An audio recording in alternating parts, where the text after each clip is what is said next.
quando il sole splende, mentre cade la pioggia, in Giappone si dice che sia il giorno delle nozze delle volpi.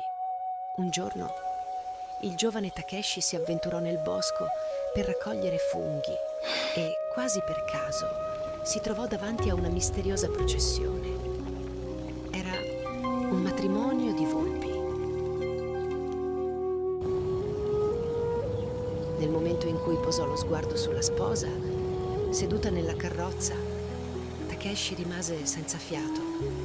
Una bellezza così non l'aveva mai vista in tutta la sua vita.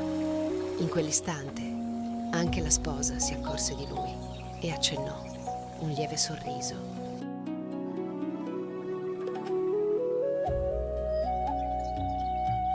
I suoi occhi brillavano di una luce dolcemente malinconica e poco dopo alcune lacrime iniziarono a scivolare lentamente sul suo volto. Quelle lacrime caddero silenziose sul palmo della mano di Takeshi.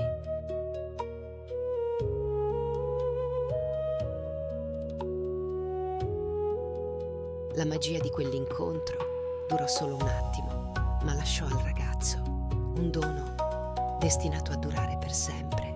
Da quel giorno, senza bisogno di parole, Takeshi iniziò a percepire la tristezza degli altri. La più dolce tra le magie è quella che permette di sentire il cuore degli altri. Si chiama